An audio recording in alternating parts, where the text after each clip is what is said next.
Goeiedag allemaal. Good day everybody. My name is Brandon and welcome to my second video. This is going to be my first full-length video for this channel, and today we're going to cover renting in the Netherlands. So in this video, I'm going to talk about the main differences in renting in the Netherlands. How is it different? And then also how to get started. There are two main websites in the Netherlands that both makelaars and yourself can use. Many people I have spoken to have discussed with me about the big culture shocks as an expat. I'm hoping this video will help prepare you for those differences. There are two main websites, so funda.nl and paradius.com. I have put a link in the description of this video, and I recommend that you use both now and start researching what you can afford. Paradius is rentals only. Funda is buy, sell, and rent. In the States, if you want to rent an apartment, you just drove to the complex. You found the leasing agent and you toured the apartment. You might then just apply to rent that apartment then and there. If you're renting a home, you would usually contact the rental agency or the landlord direct. But here in the Netherlands, you need to go through a realtor no matter what. You either have to hire the realtor to represent you, or you have to put your faith in the landlord's realtor of choice. Why do I bring this up? I feel that it's important for everybody to protect themselves in today's market, and no matter what country you are in. There are predator landlords and there's predator realtors out there. Hiring a makelaar for yourself will be loyal to you and not the landlord. Your makelaar can help prevent predator landlords and their agents from renting to you. Is the property legal, and is it even a fair price? So what do you do to start? You're still in the States and you know you're going to be coming to the Netherlands. Pick the city or towns that you are interested in living. Decide what your rental budget is going to need to be, and then go to Paradius or Funda. I recommend that you put in the search your budget, but don't put in any other filters. Just experiment and see what you can afford and what you can get for your budget. You may have to increase it or choose different locations. Things to keep in mind. Where are you going to be working or going to school? How far from that location do you want to live? City center rent is more expensive than the outskirts. If you have a car, you can go further, or are you going to use a bicycle and public transport like a typical Dutch person? All legal forms, including leases and sales contracts, are in Dutch. This is one of the benefits of having a expat makelaar. They speak both English and Dutch. They can explain everything to you and make sure you understand what you are signing and getting into with comfort with that language barrier.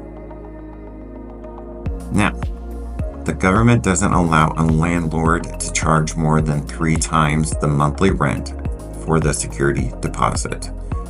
The country also has a point system for all rentals in the country. So a landlord cannot just charge whatever they want unless it has a certain amount of rental points. Rental point mandate is what can be charged based on what is in that apartment, the size, and multiple other factors. So if the apartment only has 40 points at the time of this video, they can only charge 241 euros a month for rent. In order for them to charge what they want, that landlord has to have a property with a score of 188 points. There are multiple factors in this, and I have put a link into the description and it talks about how to calculate the rental points. 40 to 144 points means you will have to have a housing permit. You will have to apply to the city and prove that you require a low-income rent. This prevents wealthy individuals from renting low-rent properties when they need to keep those for low-income families. Do you actually need to hire a makelaar? No. You don't even have to have a makelaar to buy in the Netherlands. You can put all of your faith in that listing agent. Do the searches yourself and hope that you can get the best option. But that means you have to provide your information to every single one of them. Keep in mind, the landlord hires a makelaar to lease or sell their property. That makelaar is only loyal to that owner. A makelaar hired by you is loyal to you. What does that mean? With my brokerage in the Netherlands, it's 1 month rent plus VAT. It's a no cure payment, so no cure, no payment. If we can't get you a rental or purchase, you don't pay. All real estate brokers should list their prices on their website, so take a look, and they should not be shy or kind of dodge the question. So, if you find an apartment that's 1,800 euros a month, you will pay the brokerage fee of 2178 euros. That's the 1,800 euros plus the VAT. 20% of that goes to the brokerage, and 80% goes to that makelaar that is doing the work for you. Let's talk about even looking now. So let's say you choose that $1,800 a month apartment. What's that $2,178 going to get you on top of that? Well, first, you're going to get step-by-step explanations and help locating a fitting apartment and make sure that it is a legitimate rental. Explanations to your lease. All documentation in the Netherlands are in Dutch. So your expat realtor, who most likely speaks English and Dutch, will make sure that you fully understand what you are signing. They can prevent predator landlords and realtors from charging you too much for deposit, rent, and make sure that it is illegal rental. They can help provide you with information on closest shopping and schools, daycare, furniture, renting and buying furniture, getting a car, how to set up your utilities, how to get registered with your city. The Netherlands has a lot of websites that can help you, but it's also nice to have that makelaar that you establish a relationship with, helping you step by step. Also, most expat brokers like myself speak English and Dutch and are familiar with the different culture shocks. We can help you through and get you comfortable and help you settle in. A lot of makelaars can take you through and walk you through. It's going to be up to you, but be honest with your makelaar. We have what we call Dutch directness, and if it's a property that a makelaar is taking you through, if you don't like it, say you don't like it. The makelaar and you will work closely until you sign and then beyond. So directness is important and honesty is important. Your makelaar will walk through the property with you after you sign your lease or your rental agreement. They will help you take photos and videos and show previous damage, things that need to be repaired before moving in. And there's a check-in form that you and your makelaar can go through and send it to the landlord. In reverse, you and that makelaar can do the checkout process, videos and photos showing that the damage that was there when you moved in is not different, or the property that was damaged is made aware.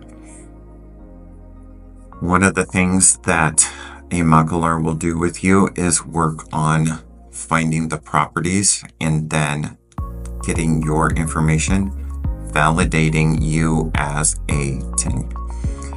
So if you go on your own, you are going to have to release your personal information to every single different makalar representing that property. So you hired your makalar.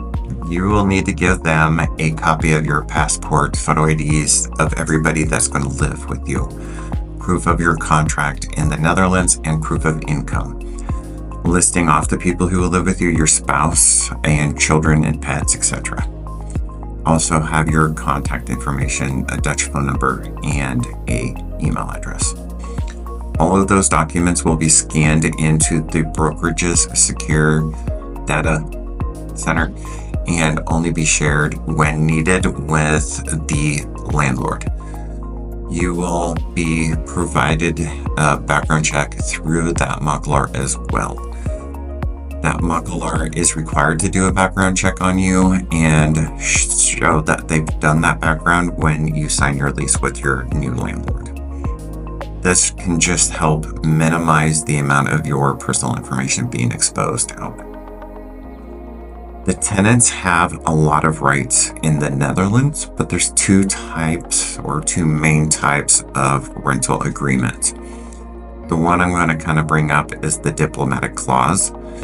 This lease is going to be the one that has the least amount of tenant protection. A landlord can use the diplomatic clause if it's their home that they return to. So they're going to go away for a couple of years for work, or they're trialing or living with a spouse in a different town and expect to come back and live in that property. They can use a diplomatic clause on that, and you can't extend the lease. So let's get into the different types again, and we'll go step by step on what each one is. So let's talk about the apartments themselves. So there are shell, upholstered, and furnished rentals in the Netherlands. A shell apartment or even house would be bare bones. They don't always have your appliances, a kitchen, but most often you have to provide your own flooring, paint the walls, install your own lighting, and window drapes. Apartments that are listed as upholstered are what you would be considering a normal rental apartment or house. They'll have all the appliances, the floors are done, painted walls, and I would not expect any window coverings. Furnished rentals are just that. They have all of the furniture, window coverings, and you can pretty much just move in. Keep in mind, some rentals will have everything except for your daily necessities, dishes and stuff like that. An eenkamer, a one room, this would be what most Americans would call a studio. A tweekamer, a two room, this is a one bedroom apartment or house. A driekamer is a three room, two bedroom. One bathroom in a home or apartment is normal. In the States, you're going to have two, maybe three, but in the Netherlands, it's common to have one bathroom with maybe two toilets. Yes, that means you're going to share a bathroom. The next few photos that I'm going to show are from Paradius, and they are currently available for rent, and I will put the links in the description so you can check them out if you want. So first, we have a shell available for rent. You can see that you would have to provide the flooring, paint the walls, and put up window coverings. These are just basically what a typical shell will look like. There are no really parameters of what you can expect for rent. Some are extra cheap and some are not.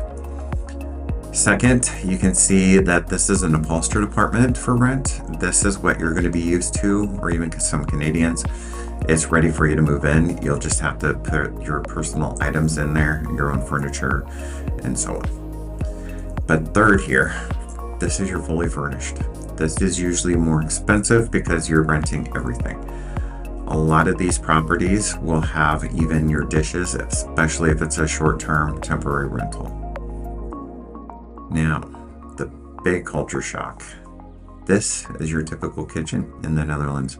Most Americans are surprised about the size of the appliances.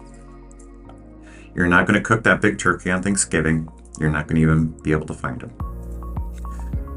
A lot of closets are non-existent. Let's just say you will be buying or renting or using a wardrobe, clothing racks, and you will find that your washing machine is either in your bathroom or in your kitchen, and sometimes in a hall closet.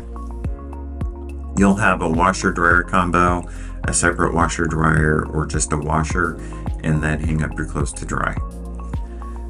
In my next video, I'll talk about furniture rentals and appliance rentals that you can get as an expat and what kind of prices you're going to look at for that.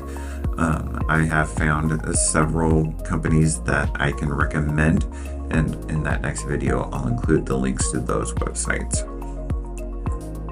Most people get surprised when they see these. These are your typical Dutch stairs, steep, narrow, and twisty. The older the property, the steeper they are. And that kind of reminds me to the next thing, lifts, elevators. Not everybody has an elevator, especially in your older buildings. Most older apartments will be walk up, meaning stairs. Your newer properties will have lifts, elevators, but not all of them are big enough to move furniture up.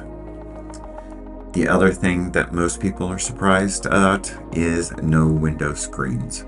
They are not common, and AC also not common unless you might find them in a bedroom or two, but a whole unit AC is not common. Heating is almost always done by radiators, and you can see one here. I can attest that they do warm up nicely. I cannot go over all the unique differences in renting in the Netherlands on my channel, but once you sign with a makelaar, they can take you step by step and walk you through the process the entire time that you work with them. I do strongly recommend looking at properties on both Funda and Paradius before you move or even contact a broker. Have a strong understanding in the difference in the sizes, the uniqueness of the properties, and even what you can afford. So here you can see one of the listings says registration is not available. What does that mean? You have to register with the city in the Netherlands within 4 months, and you register in the gemeente, the city, and you get your BSN, which is the Dutch equivalent of the American Social Security. If it says you cannot register, you cannot do this. You can't even register for your children to go to school and utilities or even city trash. So if it says registration not available, I say take it off your list. The ones that I see the most are temporary leases, so up to 6 months. But if you see that, I recommend taking that property off your list. I also recommend that you secure an apartment within a month or two and be prepared to pay the rent for a month or two before you move in if you're coming from the United States, Canada, or even further. A landlord wants their property rented out, so they do not want you to sign a lease in July when you're going to move in September and don't pay August. And so if you want the unit, I recommend you be willing to sign the lease and pay for those 2 months. If you just can't find a property and work with the makelaar remotely, a temporary lease is an option. But keep in mind, you cannot register with a temporary, so hopefully you don't have to stay there the whole 6 months and you will be able to find another property. So here's a listing that you can see $1,700 per month, and below it says includes service costs. So that's going to include everything for your utilities. If it says exclusive, then you will have to pay your utilities separately. Also, you can see that the deposit is $1,700 as well. So you can find deposits up to 3 times the amount of rent, but no more than 3 times is legal in the Netherlands. You can also see the length of the required lease and how available it is. So this is the same listing that I showed for the $1,700 a month. It is a apartment in Delft. It shows the 3 rooms.